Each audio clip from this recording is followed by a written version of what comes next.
Good morning, everyone, and welcome to the show She Speaks at 10. Today, for Wisdom Wednesdays, we have with us Miss Pallavi Mohan. With over 20 years of experience, national as well as international, in diverse domains like technology, marketing, education, and many more. Ms. Pallavi today will be sharing with us some wisdom today. A very warm welcome to Ms. Pallavi. Thanks, Apollina. Good morning, audience. Welcome to the show She Speaks at 10. Firstly, thanks for taking out time for this show. Well, to get started, I'll be dividing it into three parts. First, I would like to thank the organizers. Why? Because this is a great platform for anyone. The second would be the struggles and how that made me stronger. The third will be technology updates, concepts, emerging technologies, and OTT because there should be some takeaways from a presentation. So let's get started. So, first of all, thanks to Aambra Foundation for inviting me on this platform, a great platform for women empowerment. Here at Aambra, I would like to thank Miss Vinita Bakshi, author, writer, founder, Aambra Foundation, social entrepreneur, educator, and an international speaker. Second online is Mr. Sandeep Bhargava. Well, I know him from Vodafone Times, the senior executive vice president who used to get done things in a really quick way. And currently, he's helping, after his retirement, he's helping out so many organizations to take them to the next level. Third is Miss Apollina, our show presenter, a psychology student and an important part of all these events. She puts a lot of events together and a lot of efforts into it. Well, the next one she's planning, and I'll definitely help her out in it, is the Women's Day, the International Women's Day. And that is just round the corner. So if you want to contribute, sponsor, do some kind of alliances, definitely get back. We will, not only take you through that program, and also would connect you on the OTT platform, which is a technology platform in itself. So that will be great. So thanks all of you for making this happen. Now I come with, every woman has to do a lot more. And especially in India, they have to really prove themselves. So there is a struggle story for most of us. And definitely it's for me too. But that made me stronger, every struggle, every painful point, every such stuff really put me towards a path which made me stronger now. So when I was five, I lost my father, and my mother, who was working in Delhi University, got both the daughters up. So I have an elder sister, Dr. Manjari Mohan, and myself. So she single-handedly brought both of us up. And during the process, she used to do a lot of work. One in Delhi University, one lot of invalidation duties.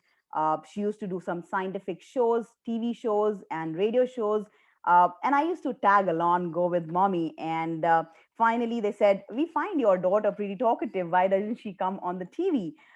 So I said, "Fine, that will be great." So at the age of 10, I started working, earning.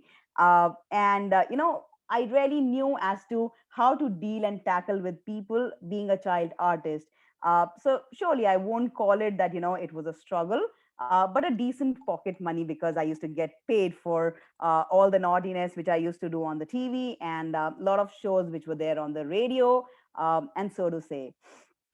So that gave me a good experience. In school, I was given Vinod Dikshit Award at the youngest age, and that too by Miss Sheila Dikshit, the longest serving chief minister of Delhi. The project was if the woman of the family is educated, the entire family is benefited. And I really saw it happening when my father died. I was just five, and my elder sister was 10. So, how my mother, who was well educated, not only she could put us in the best of the schools, but also she could tell what nutrition to eat, and in general everything which goes in the house. So that project was really, Miss Sheila Dikshit really liked it, and I got an award on that. But yes, this was all good going, so there are ups and downs which happen in life. So this was the up.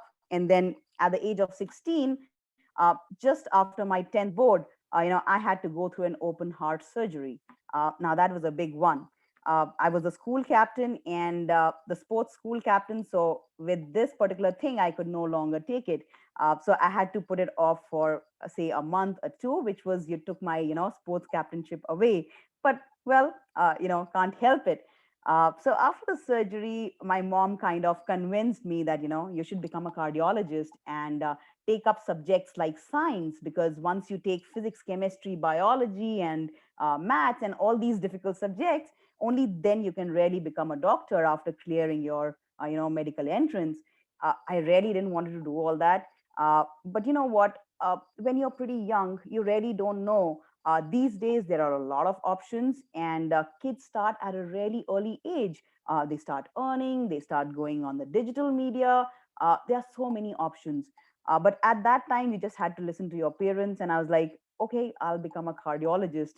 I don't know how many people I would kill, but in the process, but let's see. So 11th and 12th was again a struggle, all the difficult topics. And well, I was like kind of convinced in 11th and 12th that I am not going to become a doctor. And but my mom was already convinced on that. So I said, fine. She made me after 12th take up microbiology honors, which was one of the science subjects, a very difficult science subject, which I took up. It made me a strong candidate in science terms and to understand, what is happening right now in COVID times with the viruses. However, I started working right after my 12th as a sales girl, just to go to the market and find out for myself as to whether I like it or I do not. So it was a kind of struggle. Why? Because full time college, full time work, 16 hours a day. But I had to do that 3 years because I had to really convince my mom that, look, I have taken, a Phillips job as a sales girl, and my salary is increasing, and my designations are increasing, and I have launched the first flat screen television, the digital camera, which this time is like, everybody knows what a digital camera is, but way back in 97 it was something really new and exciting. So then she was, in 3 years she got convinced, and she said, okay, first of all, complete your microbiology and simultaneously give your MBA exams, and then you need to do your MBA, because everybody in our family is a doctor. So I have found out for you that you would need to do this before going into marketing because you're liking it. So then I said, fine. Finally, after 3 years, got lucky. I cleared CAT, and then I entered into FORE School of Management, wherein I was there for 2 years, a full-time master's program.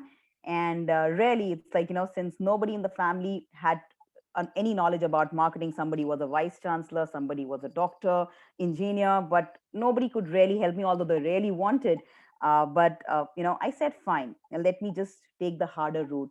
So anybody who used to come to our campus for an intern, I used to say, I'll go for internship, and I'll say I won't take any money.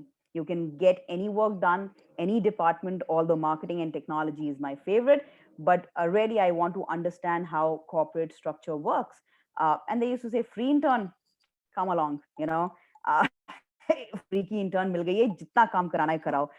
So sometimes they'll put me in finance department, they will put me in accounts department, they will put me in various departments. But actually I was like, wanting to pay them that, I'm learning the corporate structure and how, because you're putting me in each department. And at the end of the internship, they really liked my work, and they used to pay me some kind of a money, an internship amount, which was like, adding to paying my fees, which was MBA fees, which was quite a lot. So it helped me both ways. One, to gain a lot of knowledge. Second was the money, because I wanted to take it and then give it, as my fee, and I didn't want to take it from my mom. Although the complete fees I could not manage, but yes, most of it was help from my mom, and the rest I could manage it from the corporates. But then further, everybody in the family is at least a PhD, so they said, you need to know more about marketing. And when I went to US, New York, and I did my second master's, and here I did it in digital marketing, which right now in India is like famous. Facebook, Twitter, right now we are on that, Tumblr, LinkedIn, and so on and so forth. But way back in 2003, 2004, when I was doing this particular course, a 2 year full time course, nobody really knew about it. So back there in India, I could not get any help. In New York, also, this subject was coming up. So a lot of people didn't know about it. And only that particular university and stuff, they said that, it has a huge power, and another 10 years, you will be already prepared, and then if you want to go back to India and put it, apply it there, that's fine. If you want to use it in US, why not do it here? But the fees was really high. Although I had taken up the course initially, yes, it was getting managed, but later on I said, why would I get the money from India and pay my fees there? So I went to my counselor and I said, this is really bad that I'm converting my Indian money into US dollars, and my dad is not alive, my mom single-handedly is taking care, and that's not right. So they said, well, you are on a student visa. So in student visa, there is something called 20I, which means you can work for 20 hours in one company. So you cannot work 40 hours full, which is actually the trend of a full-time job, but you can work 20 hours, and but you can work in many companies. I said, oh, now Indians are jugadu and they know how to get their way. So the rule was you can work 20 hours in one company. So I worked in various companies, and I paid the fees from that particular money, and was able to also get scholarship because I was maintaining a full score A plus. In India, I never did that. I was an average student. But when you get a lot of money, then definitely things come into shape. And I said, look, I really don't want to trouble back home. And I started working. And also what I used to do is I didn't like to cook breakfast, lunch, dinner. Why to do that for a single person? And it was really difficult. So I took up jobs. So in the morning, wherever the breakfast is free, I used to work there. In the afternoon, I used to work for lunch and also get paid for it. The third was at dinner time. So I worked till that time from morning till evening. Why? Because I didn't want to waste time in cooking, and cleaning up the dishes and stuff like that. So the best is to work at a place where all these things are included already. At the same time, you're putting your great efforts and you're doing more than what is required. But at the same time, things have to be really managed. So that's what I did. Uh, so that was there till the time in 2006, where I started working full time, and I worked in one company as a director. So in Target, I used to be a director, guest services, and at the same time, I'm in Dunkin' Donuts working as a salesperson, and in 7-Eleven, just a cashier. But all these things together, firstly, used to give me money. Secondly, it used to give me food, and third was that I put it in a project and I used to submit live projects. So whenever some homework would come, I would relate it to the topic and I'll say, I'm live here, working here, and this is what I see. So it used to become a live project, and people used to love it that, whatever you have put it on a subject matter as a project, you're actually putting it in life.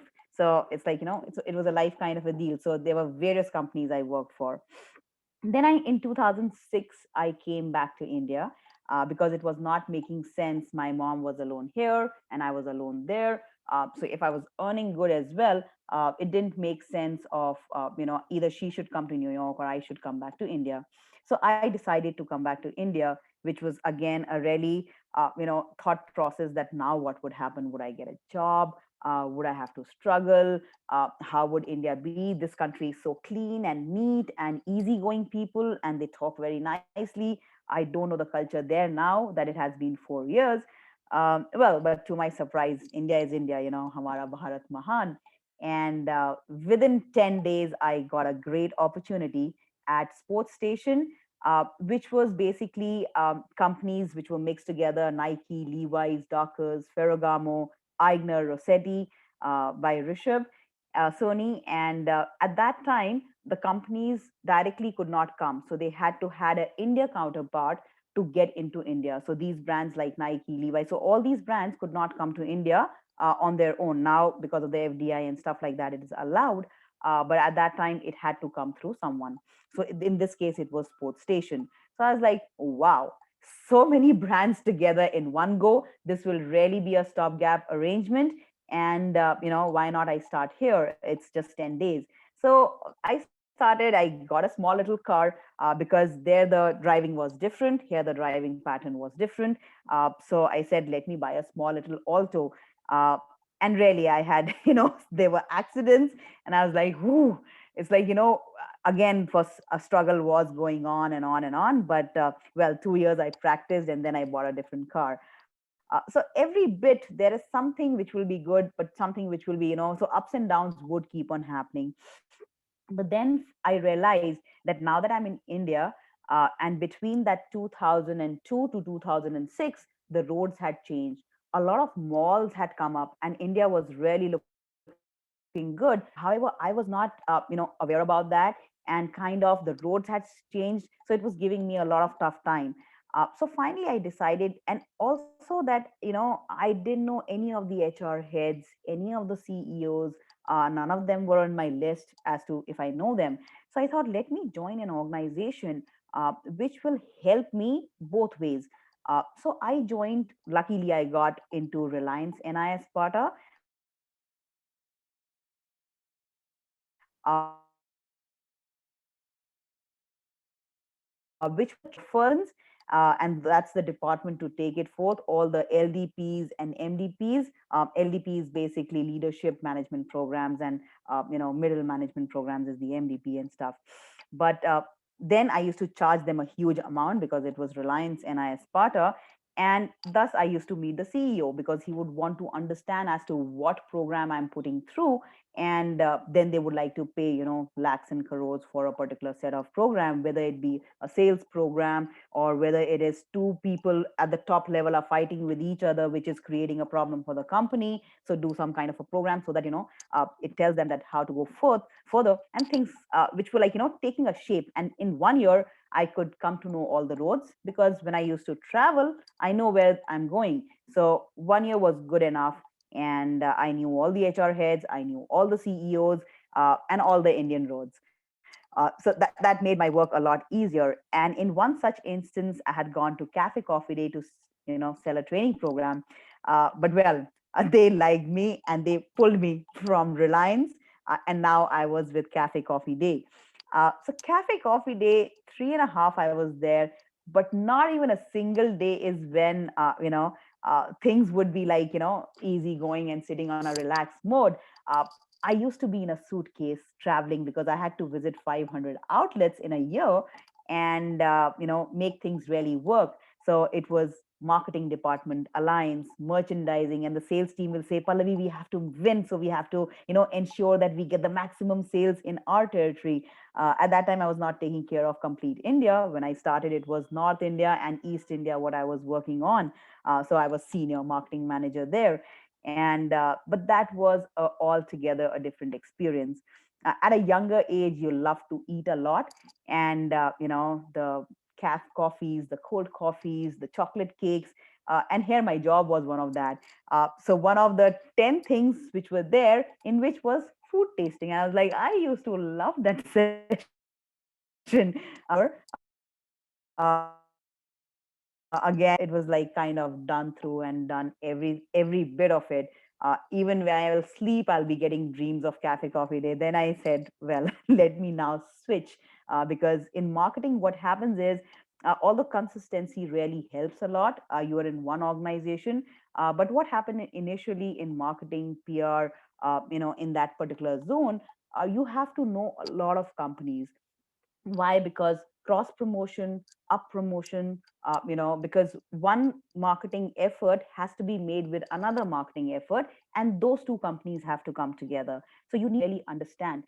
So whenever there are jumps, people say that in a company, in a CV, why there are so many jumps. But well, in a stream where marketing comes into place, or a person is a journalist, or PR or media comes into place, you cannot just know your particular category and that's it. You have to really work in it. You cannot just read a book and get to know all about it. So when it comes to marketing, it comes to digital media, when it comes to PR, you really have to be in it to understand. So after 3.5 years or so, I switched to another company, which was, Om Pizza, which again had three companies within it. So it had Pizza, Papa John's Pizza, the Great Kebab Factory. So all the yummy stuff which was there was coming up, and I had gone to US, took some training programs, and understood the company more. And then from these food things, I went to best basmati rice. So this was kind of a nice, place. Why? Because firstly, when I joined in, I said, I know nothing about rice. I have never cooked rice in the kitchen. Why are you hiring me? So they said, well, you have to open retail outlets, 40 retail outlets in malls, in markets, and we have a different strategy altogether. So you don't need to worry on it. And why don't you join us? So I said, okay, I'll open the 40 outlets for you. And I love your strategy because you're going very strategic. However, after opening these 40 outlets, I would then move back into my kind of a stream which I really like. Right now, I want to come back from Bangalore to Delhi and stay with my mother. So I would join you. So then I joined Best Basmati Rice, and again, struggle started, and but things really went smooth. After a little struggle, after a little success, ups and downs keep on happening in every company wherever you go. Then I joined Samsung, which was again a MNC. So, from MNCs, I used to come back to Indian companies, from Indian companies, to educational companies, from educational companies, again, back to MNC. And all through, I kept on teaching, doing social work. So it's not that just I used to earn and then leave it right there. But throughout, there will always be a pattern wherein I'm kind of whatever education I had got, I'm giving back to the society in some or the other way, whether it is through programs. Some 100 programs were recorded wherein in Jamia, I used to give lectures on arbitration law, on marketing, on digital marketing, on PR, communication. Then I used to, teach at Amity, FORE School of Management, being judges and speaker at various events. Currently, I'm at with IIMC, so it's very nice to teach the army officers, navy and air force and IAS. So they are like pretty intelligent, obviously, but when the student asks back the questions, you really really appreciate those. So I had been doing that simultaneously to all these things, and wherever I could do a free bit as well. So then I came to Samsung, and initially I had joined them in retail and marketing. But out of a sudden, somebody in the company who was working for 17 years, that person resigned. And it was a hue and cry at what would happen. We are coming up with a S6 launch or S5 launch or something like that at that time, a phone device. And who would do that? Because it's a big event and we will be calling all the journalists. There will be 100 plus journalists. So there, a person recognized that, oh, this person, like, in Phillips, she used to work and she was really good on hands on. And I was pulled from retail, and suddenly I was moved to a PR category. And I was like, what? I'm doing heart surgeries here, and here I'll do kidney surgeries. What are they doing? So that was kind of a really depressing moment where I had worked on a lot of projects in these 6 months, and they were all about to set and ready. That it will be really appreciated once it's on. And suddenly I was moved to a different department. So I said, fine. Although I was like really upset about the entire fact that I had put in a lot of efforts in Samsung in first 6 months, and suddenly they shift me to a different department. And earlier I was handling so many states, the pan India category role. Here it's a Delhi role. So actually, I felt, oh no, it's like getting from the top to the bottom. But actually, it was blessing in disguise. So firstly, they gave me Delhi. I proved that okay, Delhi is all through done. They gave me India. They gave me Sri Lanka, Nepal. So I got 4 countries, and then I started there, and it was a really good moment because I spoke to all the journalists of India, and I had a one-on-one with them, because Samsung products are not limited to phones. They are consumer electronics are there, medical devices are there, and I came to know more about it. There were huge events in which the CES Consumer Electronics Show, which is one of the biggest show in the world in terms of electronics.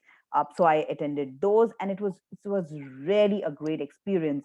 because then you tend to do a lot of activity. You do CSR, you do the then every department is with you because everything has to go out in the market. And first it has to go to the journalist because it cannot go to the marketing before taking out a news piece. So it was even better. So again, the ups and downs keep on going. And one of my bosses who was working in Samsung, he started a company in digital marketing, and he pulled me from Samsung. And then I worked in Net Impact and infotainment as director of marketing.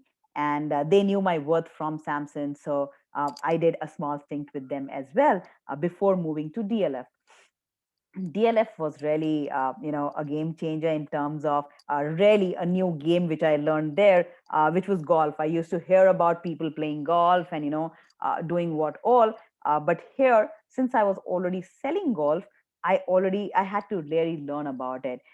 So I started again with marketing department, PR department, and then finally I moved to a technology role, which I said, since you have the best of the infrastructure and you have beautiful buildings, you have put the entire road through and underpasses and beautifully done. However, what if technology is not put in? So it is all waste then. So then I put the concept that a mobile phone has to work. The broadband had to be really good in any commercial building, any residential building, be it golf or anything. So this specific department was made, and it did wonders. It's like it saved DLF some 100 crores in capex, and actually generated money because you kind of take a fees, which is an ROW called right of way kind of a category. So then it was a really good department. And today I'll be talking to you about how your mobile phone works and what is broadband and what is technology. So this was kind of my journey, and in the last phase I'll definitely take you. But yes, it was more or less from DLF. Then COVID happened, and then I started taking projects from home because my mom's health was also deteriorating. And I said, fine, it's like, COVID is there. I really don't want to go in the market and start working there because that kind of get the infection back home. And since both of us were staying together, so I said those projects which are online will be much suited and will give more time with my mother. And good, I did that because, last month she passed away, and I was just thinking back that I was able to spend more and more time with her, which was kind of really nice. So whatever happens, it happens with a purpose. So there I am. So this is my story, and life goes on.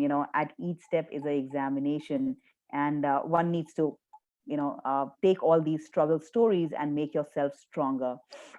So that with that I come to the third part of the presentation, the show, and which I'll be talking about in is the technology. So when I say about technology has really advanced. And I thought before ending the show, I would give some points, some nomenclatures, some little information which will give you that extra bit of what you should definitely know about technology.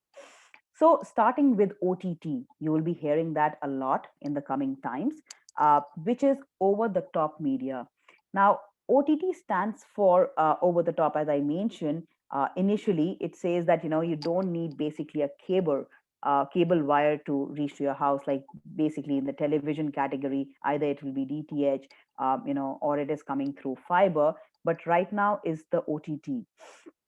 So when you say OTT, how does it make money, or what kind of examples exist which you would already know about? Well, you would have heard Netflix. Now that is basically a subscription based video on demand. So when you subscribe, they get the money and you are able to see any of the programs. So that is one of OTT category. Another could be advertising based. So people really want to earn out of it as well. So they have to have another mode. One is a subscription mode, which I gave you the example of Netflix. There are many others, but this is just to get you on the pace in a very simple manner. The next would be advertising based. Well, that is YouTube. So there are advertisements which are there, but it is video on demand, advertisement based. So that is another form, which is again a OTT category. Then they are transactional. So it is based on a particular transaction, something like an iPhone, iTunes. You pay and you get a particular iTunes category to whatever you want. So that is a transaction based. So there are three categories on an overall mode. But what is the top concern of OTT platform like Amazon Prime or Netflix or Hotstar, etc.? Well, definitely adult only content accessible to children is the top concern, because they can right go there and they can see what they should not be seeing. So obscene content or anti-national content. So this kind of a stuff definitely is a worry, and the government is working on it as to how to take care of that, because OTT platform is way coming up in a big way. For example, if I share the numbers with you, 21.5 billion, which was there in 2018. Then it grew to 35 billion. So you can see the jump which is happening, and now it has further increased. So it's a huge number altogether. But if you say what are the top five reasons for ODD success, and still it's going on, besides that, so one is it's hugely popular. Over the top services are hugely popular. OTT requires an internet connection, which now everybody has. So no more commercials. So if you really don't want it, you don't want to waste your time. There are no commercials in this. Uh, OTT doesn't have a either or category, which is there in others. There are multiple ways you can access your OTT services, whether it's a smart TV or whether it's a Fire TV or HDMI cable to be, on a cheaper mode, laptop to television. So that kind of makes it easier. So this is a term ODD which you have learned right now, and some of you or most of you would already know about it. There are other things, like when you go on the road and you say that, okay, I'm able to take a mobile phone, a connection. How are you getting that signal? Well, there are various structures which are there. Some are called cow, which is not the Indian cow, but it is cell on wheel structures. So they are planted at various places, and they have the technology attached to it, and that's how you get your phone connections. Or else on some buildings you will see a small little thing coming up, which has a microwave, a kind of a circular plate, and a rectangular plate, and that is called your microwave, and that is where you get your signals from. So it is called the RTP, rooftop poles, or if they are put it right from the base, and it is a huge structure, then it is called ground based monopole. So these structures which are there actually are the ones when you get your phone into place. So although I have more in my topics to cover, but I think the time is less. So I would now run towards the 5G and emerging technology. So this was basically what I spoke was how you get your mobile phone and what is the technology and how you're able to see the newer version and not the television, which is your Netflix and YouTube, and that is on OTT platform. The next which is coming up, you would have heard 3G, 4G, and now you're saying that 5G is about to come in India. So what is this 5G? Let's try to understand that. 5G is nothing except a technology which would be a really, really high speed and low latency. These are the only two terms to understand about the technology which is about to come to India, which is 5G. So when you say talk about 3G, 4G, and 5G, what is the differentiation as to what is happening in it? So any normal person would say 3G would be, the speed would be okay, 4G will be faster, and 5G will be still faster. Yes, definitely, that is one thing for sure. So one is the high speed. The second portion is what people do not understand, but I will try to take an example and explain it. The second is the low latency. Low latency means that whenever some event is happening, so for example, it's a driverless car, and the car is going, and since there is no driver, it is based on the system. So if supposing something is coming in front, the car has to really put a brake on its own. So lower the latency, better it is. So if the car is not able to understand, and the accident happens, that means it was a high latency. And if it was quickly able to put the brakes, so that means it is a low latency. So how quickly you're able to act and how lower latency it is, that makes the difference. Another example, let's take if a robotic structure is doing an operation, and the doctor is in US and the operation is happening in India, or vice versa. So the low latency is really important. Why? Because once you give an instruction, the way it reaches to the other place has to have high speed and low latency at the same time, although everything is monitored in terms of what is happening. But yes, these things definitely work. So this is what is one technology which I definitely really wanted to take you through. So with this gyan session, now we come to the end of the show, and I really hope that you enjoyed. And I would like to say that I'm a strong woman because a strong woman raised me. So that's all for today. Thank you so much for watching.